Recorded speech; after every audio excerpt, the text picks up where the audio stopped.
Boudica is a commander that every governor should be using, and although I've got a ton of amazing choices for commanders that I can use, I'm 775 days into Rise of Kingdoms, and I still turn to Boudica every time I go to battle Barbarians. In this video, we're going to give you a detailed breakdown of her skills, the very best talent builds that we've refined over literally hundreds and hundreds of days of use, and also the very best pairings for this very exceptional epic commander. Stick around for the guide that you all requested, with over 2/3 of you indicating you want more epic guides. Well, you got it, baby.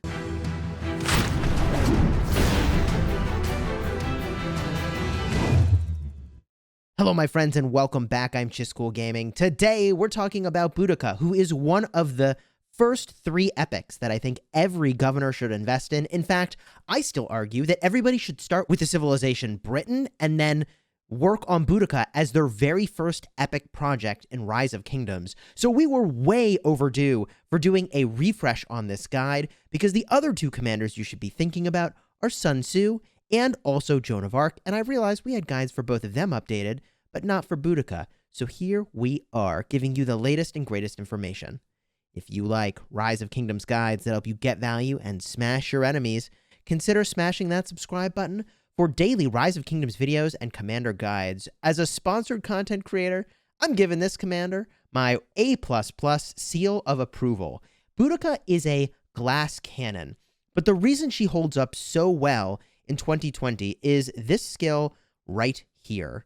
She has 25% extra damage dealt to Barbarians, and both commanders gain 20% bonus experience.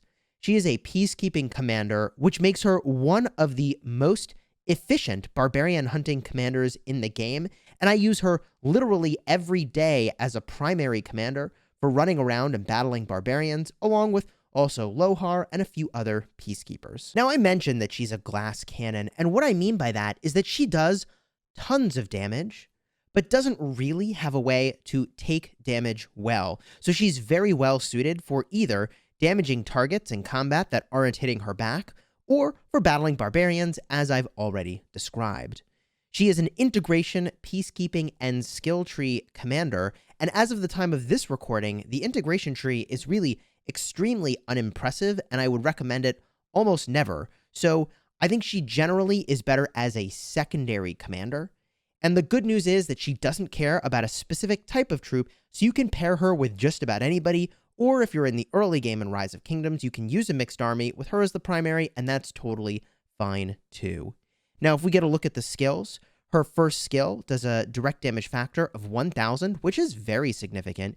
It does reduce the rage of the target by 100, which is a very meaningful reduction of the frequency of the enemy's active skill, and it also reduces the attack of the target by 25%. Because of this, you want Boudica to fire off her skills as fast as you possibly can, to be constantly reducing the rage of the target and also reducing their attack. The second skill is for battling Barbarians. At the base level, it gives you 20% extra bonus experience just for unlocking it, but as you level it up, you arrive at 25% total extra damage to Barbarians. This does not work against scenario battle bosses like Soroli and Ian's Ballads. It's just your Barbarians, and I believe also your Barbarian forts. The third skill I also really like. It's actually tied to your active skill. When using a skill, gain 50 rage and heal a portion of your slightly wounded units, healing factor 400. Now, normally whenever a skill says something like every time you use a skill, that applies to both the primary commander and the secondary commander, but I just wanted to show you here that it is actually only the active skill of the primary commander that is going to activate that healing.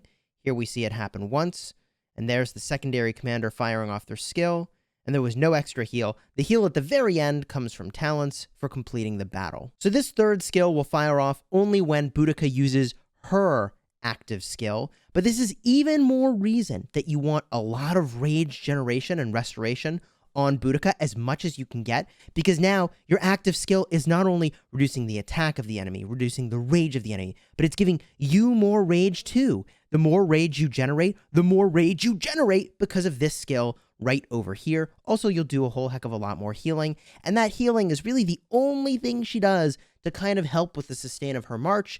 That's again why I say she's a glass cannon. Nothing else in her kit is going to help her defensively and be more survivable. The final skill is the expertise skill, and there's a chance you get extra damage. There's a total of a 10% chance you'll do extra damage. 5% chance that it's 50% more damage on the next turn. 3% chance that it's 100% more damage on the next turn, and a 2% chance that you get 150% more damage on your next turn. I like this. It's very unpredictable, fun to use. Sometimes you see some really big numbers. The expertise skill increased the active skill of Boudica. So that skill I read to you at the very start, when I said it was 1000 damage factor, it's actually 600 damage factor base, but then gets boosted to 1000 damage factor when you get the expertise skill. I do want to take a moment to say that this is a very exceptional expertise skill for an epic. A boost of 400 damage factor to your active skill is very good. If we take a moment to compare to a commander like Julius Caesar, that's literally the same thing that his expertise skill is doing as well. It gives his active skill 400 extra damage factor.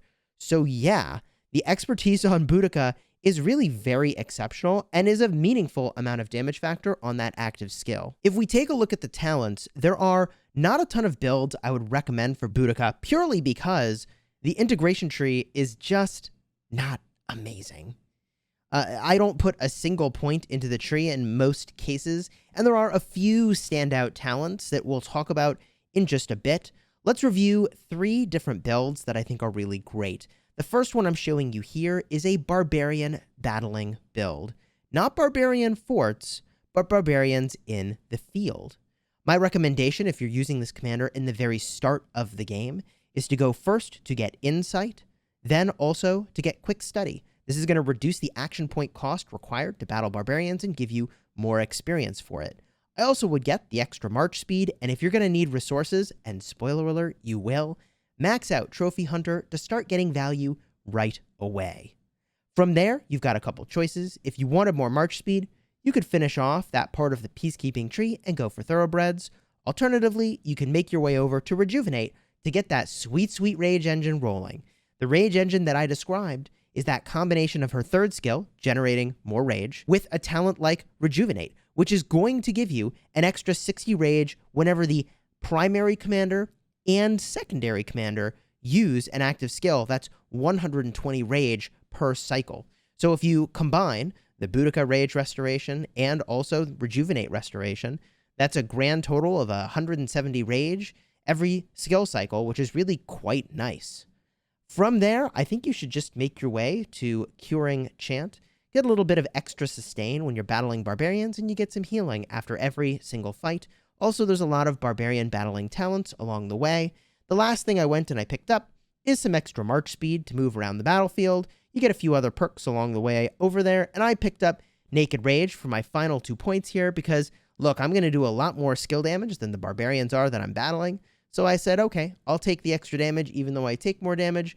I'm okay with that because my skill damage is way, way higher than theirs. And there are a number of situations where my Boudica March is not the one that's actually tanking the march that I'm battling against. The second build I want to show you is for Barbarian Forts. This is very different than the previous build that I showed you. We go much more all in on that Rage engine that I was describing, completely maxing out the skill tree. I would start, of course, by getting Insight to reduce the cost for battling Barbarians and Barbarian Forts. Then I would pick up the march speed over here before flipping your way over and maxing out the skill tree. From there, I really like Mighty Force. This is going to make it so that when you have a rally on a Barbarian Fort, you are going to deal 9% extra damage, which is really worth it. Great talents along the way. And I also really like Double-Edged Sword in this instance, doing 15% more damage to Barbarians and increasing the damage you take by them is totally fine in this case because you're going to do way more damage than they will. And you've also got healing, and this increases your healing effects by 15%. It actually gives you a little bit more sustain. And so overall, I think it's a pretty solid pickup for a few of your final points. The final build I want to share with you is an open field build. If you're in the early game in Rise of Kingdoms and you need to battle with Boudica as your primary commander, I get it. She's the one you've been leveling up. One way that you could approach leveling up this commander if you think you're going to have to fight with her in the field is to make your way first down to Thoroughbreds. Thoroughbreds is going to give you some extra march speed, and also, hey, look, you can still use her to battle Barbarians. You're not going to get the extra resources from Trophy Hunter, but that's okay. Ignore this point over here in defense. You're going to want to do that as your literal last point in this assignment of points for the build. From there, you'll want to go and get Rejuvenate. Then you're going to go pick up Feral Nature. And then, last but not least, there's some extra march speed in the integration tree. And then you've got 4 points left over. There's not really a great place to put them. I put 3 over here in extra defense and 1 over here in some extra defense as well.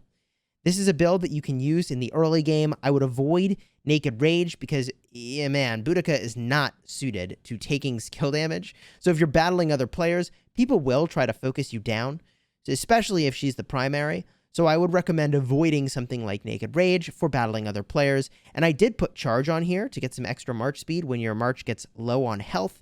So if you do have a full cavalry march that you can use with her, that might be advisable. Although by the time you've got Boudica leveled up enough that you're picking up these talents, you probably have other commanders in a great place as well, and you can use her as a secondary commander. Speaking of being a secondary commander, let's review your options for commanders that you can pair with.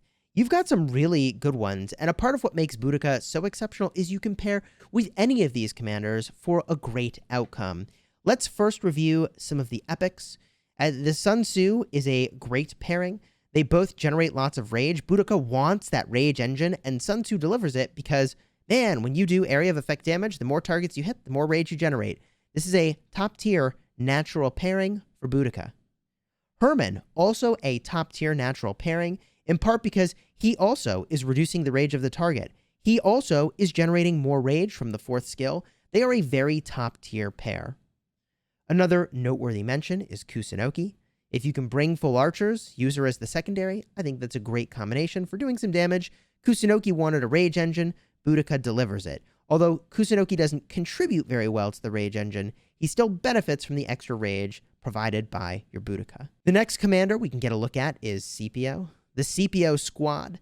I think that he's a fine commander for a tanky choice. I would use him as the primary. You're not going to get the rage engine that you wanted, and they are going to be pretty vulnerable to being caught out of position. So I think it's an okay combination, but not an out-of-control combination. No, an out-of-control early-game combination is going to be a Joan of Arc primary with a Boudica secondary. It's almost like there's method to the madness when Chisgule recommends Joan of Arc, Boudica, and Sun Tzu as your first 3 epic commanders that you go invest in. The reason I would prefer your Boudica as a secondary is that Joan of Arc has a lot of talents in the support tree that I think are very exceptional for open field combat. And here you can see I've got a build on my Joan of Arc that's designed for bringing a single type of troop to the battle. I don't want to go over all of this now, but I'll just say I think that Joan of Arc is the better pick. I'll have a card up in the top if you'd like to see one of my Joan of Arc videos. The next epic we should talk about is Olgi Mundok. If you're bringing all infantry, I think they're an okay pairing because he is offering some amount of extra defense, but I don't think they're the best pairing. I'd like a little more tankiness or more rage generation. And on the topic of tankiness and rage generation, if you bring all cavalry, use Pelagius primary. Pelagius is going to generate rage. He's also going to offer more sustain from the healing. He also is going to bring an additional 15% defense for a small amount of additional survivability, but some survivability nonetheless. Also, a Pelagius is better at getting away from combat due to charge talents. When you get below 50%, you get a solid 30% march speed boost, which is pretty critical for getting out of a bad situation. Belisarius also is a fine primary commander, has a lot of similar talents to Pelagius. The reason that I like the Belisarius is that he's got a really impactful active skill. It's a really solid debuff, 30% attack reduction, defense reduction, and some damage factor. He needs a way to power it out, and Boudica's got some good rage generation there, so I like that combination. They're also really good for battling Barbarians. He's got a solid 35% extra damage to Barbarians. The next commander we can talk about is Baibars. I like those two as a pairing, Boudica Baibars, because he's going to do a lot of area of effect damage. She's going to generate lots of rage to make it happen. One pair you saw me skip is Lohar. If you're battling Barbarians, I actually don't think you should pair them together. The reason that I say that is that they both generate lots of experience, but the most meaningful use of that experience is to apply it to other commanders. Eventually, all of your peacekeeping commanders will get to level 60. I promise you they will. And at that time, you're still going to use them because they're so efficient for battling barbarians, but you just aren't going to benefit from the experience. So if you pair together your Boudica and your Lohar, yeah, they're going to level up really quickly, but then they're going to be max level. All your other important commanders won't have been leveled up. So I would split up Boudica and Lohar, use them with separate marches. Osman does benefit very nicely from Boudica's Rage Restoration. The healing is good. They both are glass cannons, so if you feel confident in your ability to navigate through the battlefield very, very carefully to avoid taking damage yourself, you can dish out a lot of damage with these two. I would probably avoid the belief that that's a role that's easy to fill, right? It's hard to do that well. And all it takes is for one person to really punish you for being out of position with a glass cannon march and you get in some trouble. It's not a march I would recommend to a beginning player as a combination. Last but not least is going to be Kira. Kira does a bunch of extra damage to barbarians, but doesn't give bonus experience.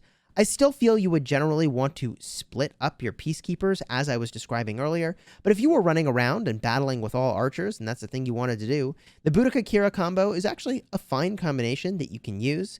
There is a little bit of tankiness given here in the form of increased defense, which is nice. The area of effect damage here is really quite solid. So they're going to do a lot of damage, but be a little bit glass cannon, which is something that makes me, again, pretty anxious for new players.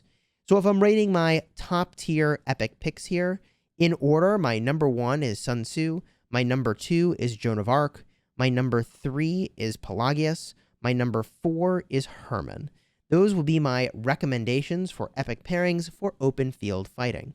Now, you can pair Boudica with just about any legendary. You've got a lot of mighty fine choices here. I wouldn't worry too much about that. The only thing that gets a little bit weird with pairing her with a legendary is that it's a lot easier to level up an epic.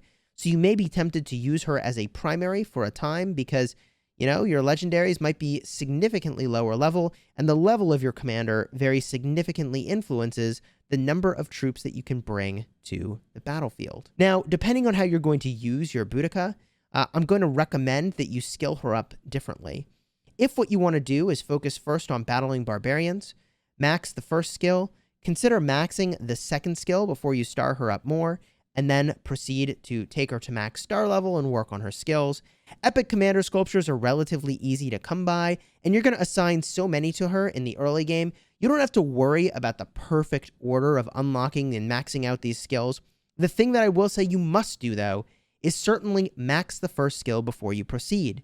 Now, if you think you're going to be battling other players in the first minutes of your kingdom in a new kingdom, then I would recommend that you max the first skill, then take her to 4 stars, then apply more skill points, and hopefully have those points not land on the second skill, because even though you will need this for battling barbarians, if you are battling in the open field, you're going to want it to land, again, on the 3rd and 4th skill, which will help you against other players and also will help you against barbarians. The way that you unlock Boudica is through gold keys. She is a gold key commander, and you're going to get a ton of her sculptures over time, and you will no doubt be able to max out all your epics after you get further and further into Rise of Kingdoms. If there's anything else you want to know about Boudica, do me a favor and leave that information down below in the comments section. I'll be happy to provide that as I can. And if you found any of this information to be informative or helpful, do me a favor and throw a like on this video as a way of saying, hey, Chisgule, thanks for doing this, and also, thanks for making more epic guides. I suspect this might get less views than a bunch of my other videos or videos that I could make now,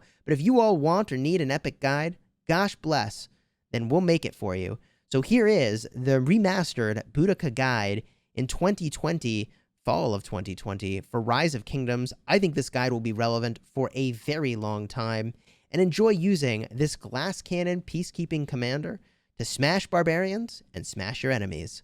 Until next time, my friends, you have fun smashing the kingdom, and hey, consider subscribing for daily Rise of Kingdoms videos.